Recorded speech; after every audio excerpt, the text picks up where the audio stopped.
So guys आज का ये वीडियो बड़ा ही इंफॉर्मेटिव होने वाला है क्योंकि आज की एडवांस इंग्लिश स्ट्रक्चर डे 135 की लेसन में यहाँ पे आपको कुछ नए नए सेंटेंस देखने को मिलेगा। तो गाइज ये जो सेंटेंस है ये सारे सेंटेंस हम लोग ट्रांसलेट करना सीखने वाले हैं एक एडवांस स्ट्रक्चर की मदद से। तो चलिए सबसे पहले देख लेते हैं सेंटेंस क्या क्या है, उसके बाद एडवांस स्ट्रक्चर भी बता दूंगा और उसके जरिए सेंटेंस कैसे ट्रांसलेट करना है वो भी इस वीडियो में आपको सिखा दूंगा। तो चलिए पहले सेंटेंस देखते हैं। केवल कहने के लिए आप एक डॉक्टर हो। केवल कहने के लिए आप एक डॉक्टर हो।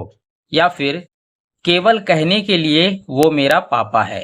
केवल कहने के लिए वो मेरा पापा है। या फिर केवल कहने के लिए तुम मेरे भाई हो। केवल कहने के लिए तुम मेरे भाई हो।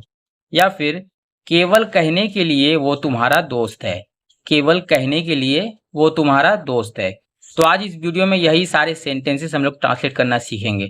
तो गाइज यहाँ अगर आपने नोटिस किया होगा तो आपको एक चीज कॉमन दिखा होगा सारे सेंटेंस में, और वो है केवल कहने के लिए। केवल कहने के लिए ये सारे सेंटेंस में आपको कॉमन दिख रहा है। तो चलिए आज इस वीडियो में यही सारे सेंटेंस को हम लोग ट्रांसलेट करना सीखेंगे। लेकिन ये सेंटेंस ट्रांसलेट कैसे किया जाएगा उससे पहले एडवांस स्ट्रक्चर देख लेते हैं। कौन सा एडवांस स्ट्रक्चर यूज करेंगे उसके बाद कैसे ये सेंटेंस को ट्रांसलेट करना है। तो चलिए सबसे पहले एडवांस स्ट्रक्चर देख लेते हैं। तो गाइस जब भी किसी सेंटेंस में ये वाला वर्ड का यूज करना हो, केवल कहने के लिए, तो वहां पे आपको एक एडवांस स्ट्रक्चर का यूज करना है। जब भी किसी सेंटेंस में आपको ये वाला वर्ड का यूज करना हो केवल कहने के लिए, वहां पे आपको क्या वर्ड का यूज करना होगा इंग्लिश में? वहां पे आपको यूज करना होगा जस्ट सो कॉल्ड। क्या यूज करना है? Just so called. ठीक है, ये वाला वर्ड का आपको यूज करना है। ठीक है, अब देखिए ये जो वर्ड मैंने यूज किया है सेंटेंस का स्ट्रक्चर कैसा होगा ये भी जानना जरूरी है। तो चलिए सेंटेंस का स्ट्रक्चर भी जान लेते हैं। तो देखिए सेंटेंस का स्ट्रक्चर कुछ इस तरह से होगा। मैं यहाँ पे हेडिंग पहले दे देता हूँ स्ट्रक्चर। स्ट्रक्चर ठीक है, अब स्ट्रक्चर कैसा होगा? देखिए सबसे पहले आपको सब्जेक्ट का यूज करना है।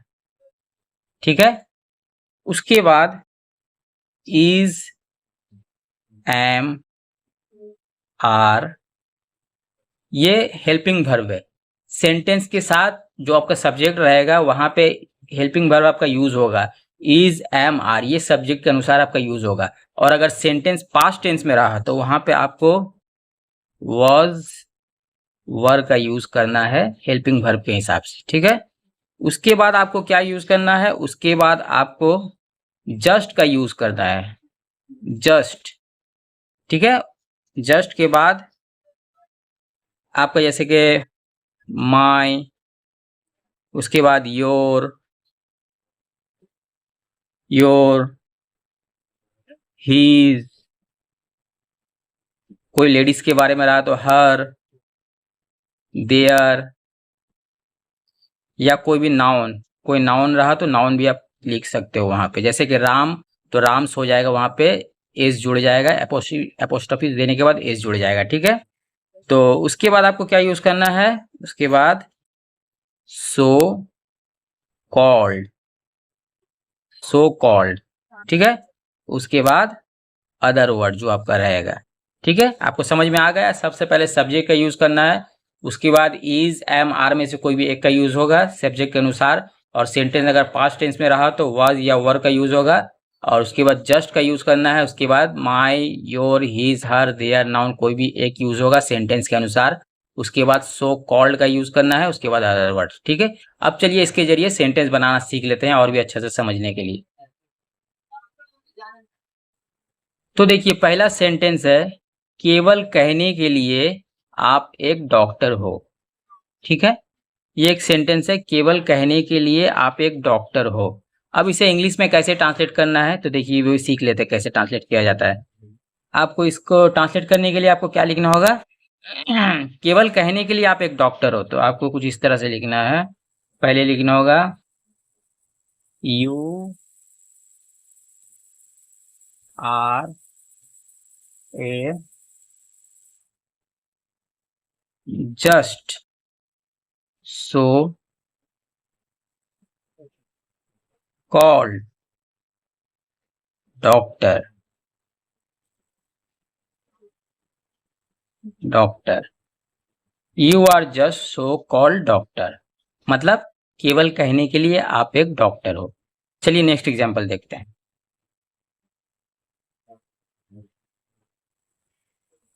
अगला एग्जांपल है, केवल कहने के लिए वो मेरे पापा है।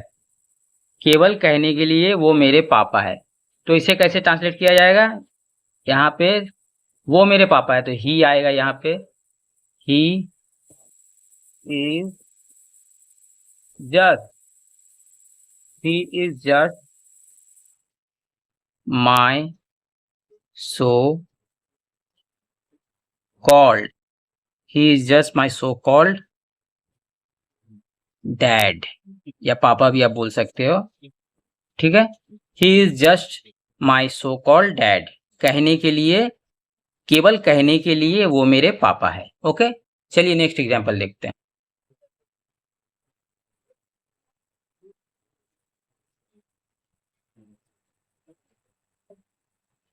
केवल कहने के लिए तुम मेरे भाई हो, ठीक है। अब देखिए इसे कैसे ट्रांसलेट किया जाएगा। यहाँ पे क्या बोला गया? केवल कहने के लिए तुम मेरे भाई हो, मतलब यू, तुम आया इसलिए यहाँ पे यू का यूज होगा। यू आर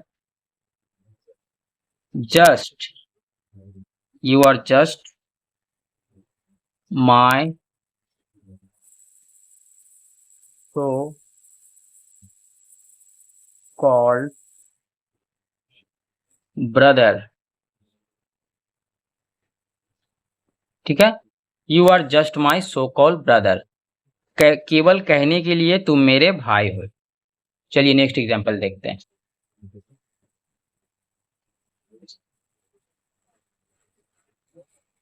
केवल कहने के लिए वो तुम्हारा दोस्त है, ठीक है। अब देखिए इसे कैसे ट्रांसलेट करना है। केवल कहने के लिए वो तुम्हारा दोस्त है, तो यहाँ पे ही का यूज होगा। He is just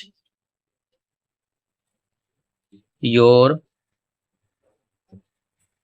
so called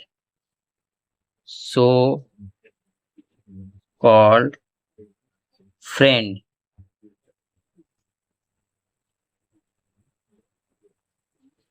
केवल कहने के लिए वो तुम्हारा दोस्त है। He is just your so called friend. Okay okay, तो गाइज आई थिंक आपको समझ में आ गया हो कैसे इस तरह का सेंटेंस ट्रांसलेट किया जाता है। ठीक है, तो गाइज मिलते हैं किसी और नए से एडवांस इंग्लिश स्ट्रक्चर के साथ, तब तक के लिए अलविदा।